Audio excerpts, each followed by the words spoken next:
Olá, estamos aqui para apresentar o nosso seminário de Biofísica, que tem por tema Biofísica da função renal. E o nosso trio é composto por Eurilene da Luz, Antônia Cláudia e eu, Juliane Nathalie, que vamos explicar um pouco sobre as funções dos rins. Bem, a parte principal é o néfron, que é a anatomia funcional dos rins, é os ligamentos, os tubos que orientam as capacidades dos rins, se vão ser boas, se vão ser ruins. Eles são responsáveis por fazer todo o processo que os rins é capaz de fazer. Bem, quais são as funções dos nossos rins? Primeiramente, o sistema é responsável por filtrar, por absorver e por excretar. São essas três funções principais. Isso define os processos pelos quais o organismo se livra de substâncias tóxicas ou em excessos e o resultado do metabolismo celular denominado excretas. Como assim? Ele filtra tudo que entra, certo? Filtrou. Em segundo, ele reabsorve. Ele absorve tudo aquilo que é bom e o que não é ruim. E depois ele excreta. O que é isso? Ele retira tudo que não é bom para os rins. Então, o néfron, ele é responsável por esses tubos. Temos dois tipos de tubos, que é o tubo que traz tudo, que quando absorve, depois tem a parte da filtração e depois tem a parte da excreção, que tem um tubo responsável também por isso, que vai até a bexiga para poder ser retirado pela urina. Bom, anatomia funcionais do rins. Antes de tudo, de nós descobrir como os rins funcionam, nós temos que saber cada detalhezinho do rins, né? Então, nós temos o corpo do ser humano é composto por dois rins, um lado da esquerda e o outro na direita. Cada rim é composto por 11 a 13 centímetros de comprimento, não é coisa grande, é coisa pequena mesmo. Ele tem de 5 a 7,5 centímetros de largura, 2,5 a 3 de espessura e pesa entre 125 a 170 gramas do homem e 115 da mulher. Ele diminui com o envelhecimento, de acordo com o passar do tempo, os rins vão diminuindo. O nível de hidratação do organismo e a pressão arterial provoca alterações no tamanho. Isso quer dizer o quê? Todos nós sabemos que nossos rins precisam ser bem hidratados. Isso quer dizer que nós precisamos tomar muita água. Então, se você toma pouca água, isso vai alterar o tamanho do seu rim. E o rim é do do jeito de um carocinho de feijão, como mostra a figura do lado. Assemelha muito, muito mesmo, um formato de um feijão. Temos também as faces anterior e a face posterior. A face anterior é a face que fica na frente, na parte do corpo, onde a parte do central do corpo, e as faces posterior da parte de trás das costas. Também temos a margem lateral, que é a margem por fora, e temos a margem medial, que é as margens por dentro. Temos também o polo superior e temos também o polo inferior dos rins. Então, está aqui toda a parte de anatomia dos rins, que ele se parece com um feijão, os tamanhos, o porquê dele ser grande e ser pequeno em homens e mulheres, o porquê do rendimento da hidratação dele também, a largura e a espessura, as faces também e as margens e os polos dos rins. Então, temos dois rins, como está mostrando aí, do tamanho de um carocinho de feijão, certo? Bem, e vamos também falar sobre o funcionamento, além de dizer a anatomia deles, como cada um é, também temos que dizer sobre o funcionamento dele. A vascularização.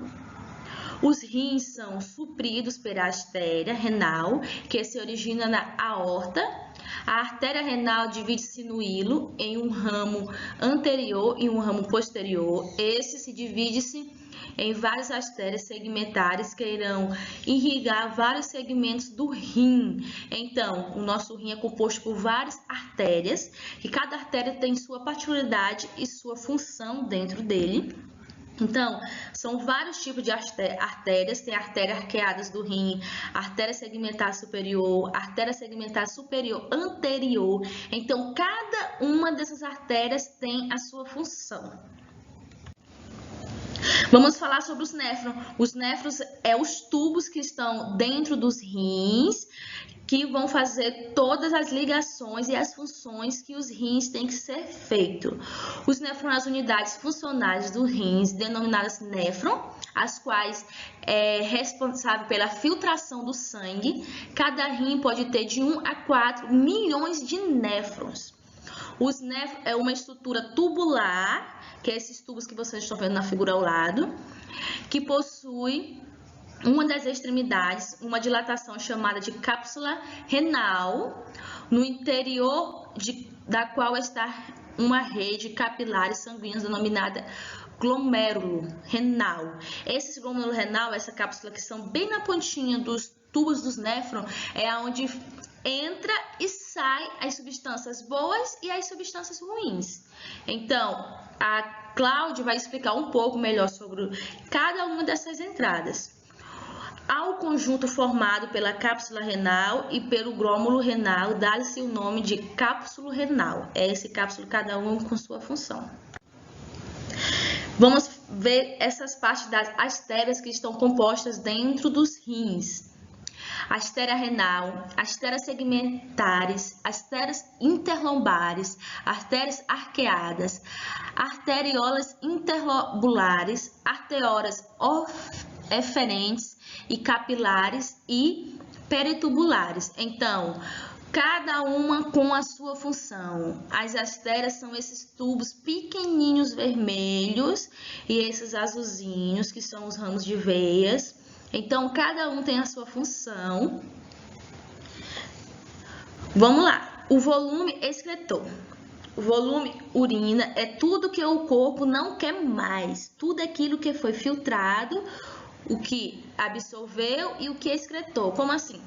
Entra a substância dentro dos rins, pelos tubos de néfron, pela cápsula de Bowman, certo?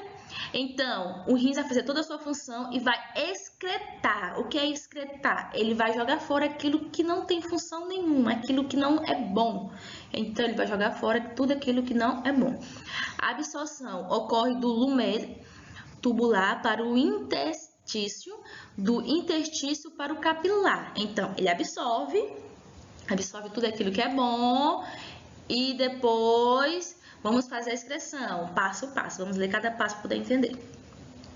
Secreção, substância que vem do capilar, passou para o interstício e do interstício para o tubo. Então, entrou pelo capilar, certo? Passou para o interstício, entrou no tubo e aí está fazendo toda a excreção, toda a mistura para poder ver o que é bom e o que é ruim. Filtração ocorre no glômerulo. Então, essa filtração vai ocorrer toda no glômerulo. Aquela filtração que as substâncias não são boas vão ser excretadas. Excreção, tubo coletor, resultado final de tudo aquilo que o rim faz. Então, tudo aquilo vai lá no sistema, no tubo coletor, tá lá o tubinho coletor feito bonitinho. Então, faz as substâncias entraram, vieram para o tubo, entraram no glômerulo, que é o tubo coletor, fez toda a filtração, com posteriormente secretou, jogou tudo aquilo que não é bom, jogou fora. Excretou, certo?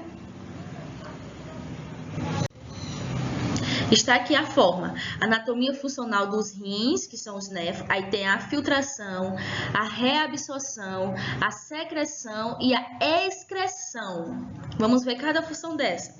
Filtração do sangue para o lumen, como vocês entram, que ele entra e vai direto pelo lumen. Aí vem a absorção do lumen para o sangue. Depois, do sangue para o lume, que é a parte da secreção, e do lume para o meio externo, que é aquilo que tudo que é ruim vai para fora.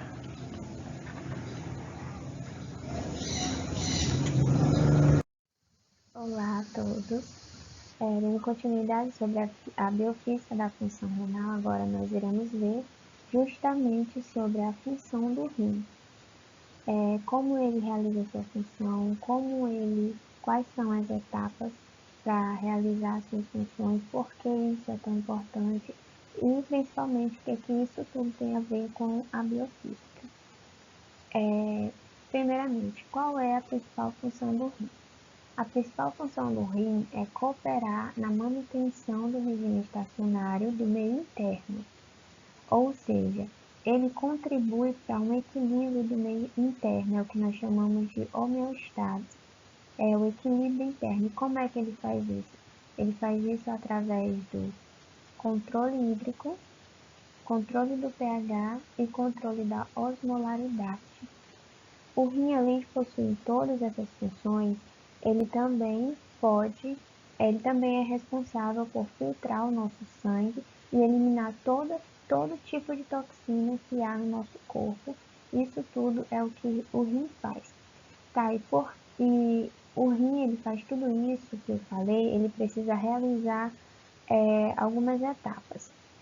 Essas etapas podem ser chamadas de excreção e reabsorção, que por vez podem ser subdivididas em filtração glomerular, secreção tubular e reabsorção tubular. Desculpa. Vou apagar aqui. Reabsorção tubular. São essas três etapas. Essas três etapas é que nós iremos falar a partir de agora sobre a estrutura, para nós entendermos a estrutura de cada uma delas. Primeiramente, antes de nós falarmos sobre essas etapas, nós temos que entender o que é o glomérulo. O glomérulo, na verdade, o que é a estrutura do rim, primeiramente, né? Então, o glomérulo, ele é essa partezinha que tem bem aqui. Essa parte aqui é o glomérulo, tá? Isso aqui é o glomérulo. E ele é envolto por uma cápsula chamada de cápsula de Bowman. Cápsula de Bowman possui a arteríola aferente, que é por onde o sangue vai ser filtrado, vai ser levado até o glomérulo para ser filtrado e vai sair pela arteríola eferente. Essa parte amarela que tem toda aqui é chamada de túbulo. É por onde vai ocorrer a reabsorção e a secreção. De isso, nós vamos para as etapas que o rim realiza para chegar até a excreção. A primeira etapa é chamada de filtração glomerular, e na filtração glomerular o que acontece? Ela ocorre dentro do glomérulo, que é aquela parte que eu falei para vocês, né? Essa parte aqui é chamada de glomérulo, e ele é responsável por filtrar o sangue. O sangue, ele por meio da artéria aferente, ele entra dentro do glomérulo e o glomérulo vai filtrar o sangue. Ele filtra cerca de mais ou menos 20% do sangue que entra aqui dentro, filtrado pelo glomérulo, e os outros 80% vai voltar para os capilares sanguíneos. A filtração no glomérulo, o glomérulo é cheio de cavidades, tá? Que é exatamente por causa disso que ele consegue filtrar o sangue, e por ele ter uma pressão maior que a do complexo de Bowman, cápsula de Bowman, ele tem uma pressão, a cápsula de Bowman tem uma pressão menor e o glomérulo tem uma pressão maior. E nós aprendemos, né, que o que tem a pressão maior passa para o que tem a pressão menor. E é isso que ajuda na filtração, o que tem mais vai para o que tem menos, certo? E o que ele filtra? O que o glomérulo vai filtrar do sangue? Ele vai filtrar substâncias de baixa massa molecular, ele vai reter todo tipo de proteínas e hemácias, porque são moléculas maiores, então ele não consegue filtrar essas moléculas, e também vai filtrar a água, além de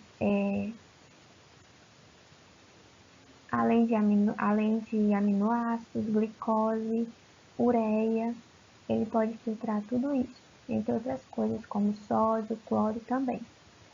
A próxima etapa é chamada de reabsorção tubular. A reabsorção tubular, nessa etapa que vai se desenvolver aquilo que é muito importante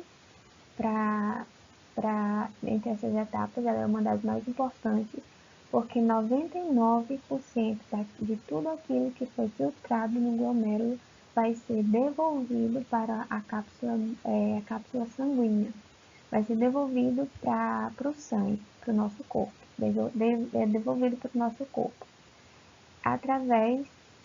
Ele tem um túbulo contorcido proxial, e nele vai ser reabsorvido os aminoácidos, reabsorvidos a glicose, além da água e do sódio.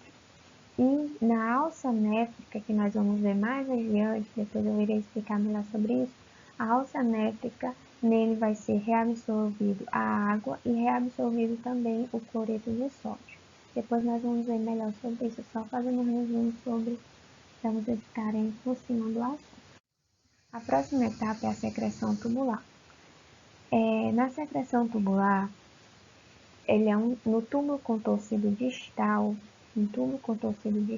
que é esse aqui é o túbulo, ela acontece nesse túbulo contorcido distal aqui. Nele vai ocorrer grande parte das secreções de substâncias que o sangue não quer mais, como por exemplo o potássio, H+, amônio e alguns tipos de medicamentos. Então, o sangue não quer mais esses tipos de medicamento, ele devolve para o túbulo contorcido distal para ser eliminado na urina. Então, agora nós vamos ver mais detalhadamente sobre tudo isso que eu já falei, certo? O que isso é? Primeiramente, o que isso tem a ver com a biofísica? A biofísica, ela nos ensina sobre a biologia dos fenômenos adversos e nos explica os sistemas do nosso corpo. Nesse processo que vimos, envolve a osmolaridade, diferença de pressão, conhecimento sobre esses assuntos, fica mais fácil para nós entendermos o sistema do nosso corpo, como o nosso corpo funciona, e isso tudo é muito importante para nós termos um pouco mais de conhecimento sobre os sistemas do nosso corpo mesmo. Agora vamos ver sobre a filtração glomerular, sobre a reabsorção de substâncias úteis e sobre a eliminação ativa de excretas, que são as 3 etapas, né? Filtração, reabsorção e secreção. Aqui nós temos o glomérulo, temos a arteríola aferente e a arteríola eferente. Na arteríola aferente, o sangue vem das nossas veias, vem para o glomérulo. Aqui o glomérulo vai filtrar todas aquelas substâncias que eu já falei, né? Vai filtrar os aminoácidos, vai filtrar água, vai filtrar, só não vai filtrar as proteínas e as hemácias.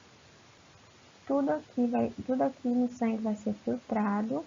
E o que não for filtrado vai ser devolvido para o nosso corpo através da arteríola eferente. Arteríola eferente e arteríola aferente. E aqui o glomérulo. Depois de ser filtrado do nosso corpo, ele vai passar por esse túbulo, chamado túbulo contorcido proxial, porque ele fica mais próximo. E aqui vão ser reabsorvidas algumas das principais substâncias, como os aminoácidos, como grande parte da água, como a glicose, vai ser tudo devolvido ao nosso sangue através da reabsorção. Depois disso, o que não foi reabsorvido vai passar pela alça néfrica, e depois, aqui nós temos a alça néfrica. Essa aqui é chamada de alça néfrica alça néfrica descendente e alça néfrica ascendente. Depois de passar por aqui, todas as substâncias que não foram reabsorvidas, elas vão para o túbulo contorcido distal, porque ele fica mais distante, Então, ele é chamado túbulo contorcido distal. E aqui vão ser secretadas algumas substâncias que o nosso sangue não quer. Tá? Então, substâncias que o sangue não quer mais, ele é secretado para cá, para esse túbulo contorcido distal. Grande parte dessas substâncias são principalmente medicamentos, amônios e entre outros. Depois de passar por isso, ele vai para cá, para esse ducto coletor, onde depois vai ser direcionado para a urina, para formar a urina do nosso corpo e vai ser eliminada através da excreção, né? Ser eliminada por meio externo. Antes de terminarmos, eu também gostaria de deixar uma curiosidade, que o nosso corpo ele filtra cerca de 180 litros de plasma sanguíneo por dia. E somando isso tudo dá cerca de 60 vezes ao dia. O nosso rim está aí filtrando o nosso sangue, o nosso plasma sanguíneo. Aqui nessa imagem nós temos um exemplo, um resumo na verdade, do que nós falamos. Que aqui 80% do plasma que entrou dentro do glomérulo vai voltar por meio da arteríola aferente, vai voltar para o nosso sangue, para o nosso corpo, e depois o resto, o que sobrou, né, as substâncias que foram filtradas, cerca de 20% vai passar pelo túbulo, que depois vai ser 99% vai ser reabsorvido e depois, finalizando tudo, apenas 1% do volume que é excretado para o meio ambiente. Apenas 1% de tudo aquilo que entrou, várias substâncias foram reabsorvidas e apenas 1% do que foi filtrado, que são realmente o que não é importante para o nosso corpo, ele vai ser excretado para o meio interno.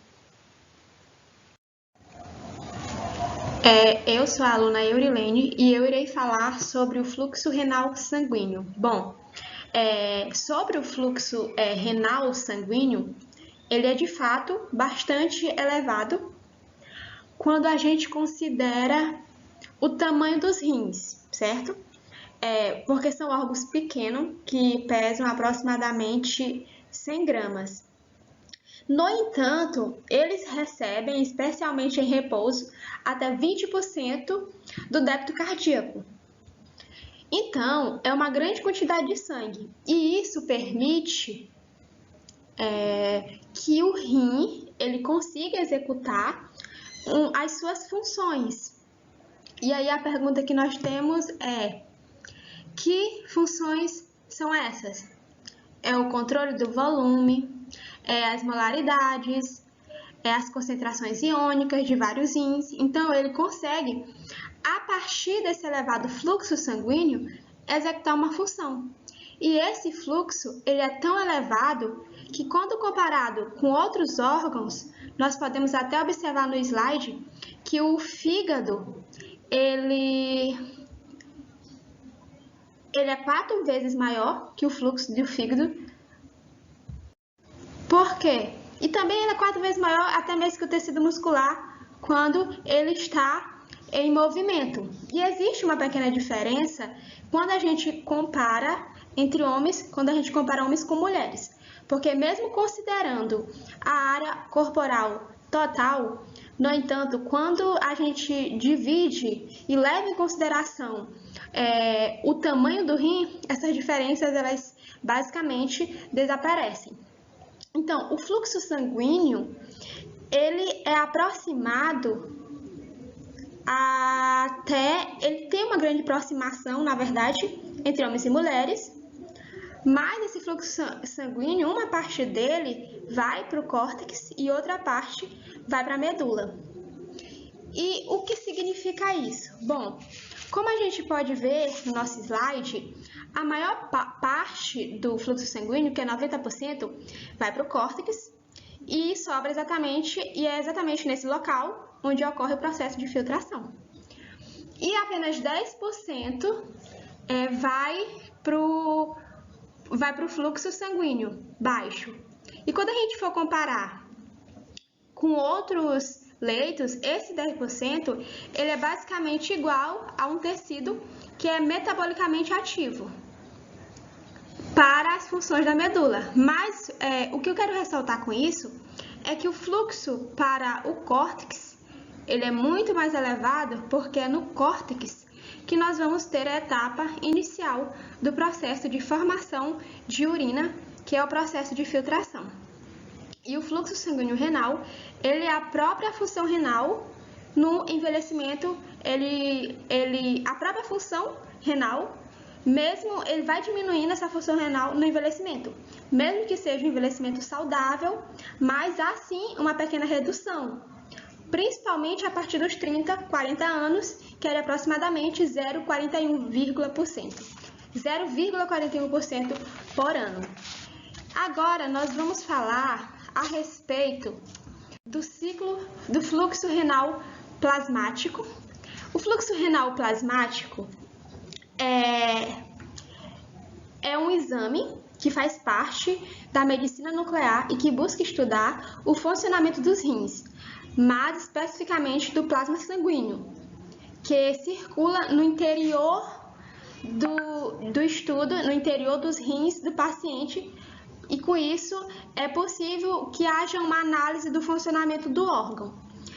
Esse exame ele é feito da seguinte forma: o paciente vai receber uma injeção de um medicamento levemente radioativo que permite observar os fluxos do plasma sanguíneo do paciente no interior dos rins, e em seguida o paciente ele é levado a uma máquina de cintilografia, e aí essa máquina é capaz de capturar imagens dessa movimentação para avaliar a saúde dos rins do paciente, ou seja, o fluxo renal plasmático, conhecido com a sigla FRP, é a quantidade de plasma que entra na artéria renal medida em milímetros por minuto.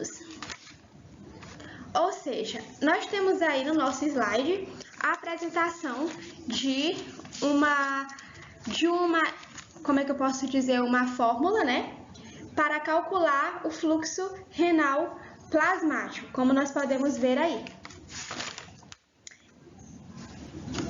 Temos aí a massa do PA que chega aos rins, que vai ser igual à massa do PA que é secretada na urina. Temos aí o fluxo plasmático renal vezes o PA, que é o plasma, vezes o ácido fúrico e o FRP. Então aí o ácido fúrico ele vai ser dividido pelo PA plasma e o resultado vai ser ClPH. Então esse é uma fórmula onde se calcula o fluxo renal plasmático.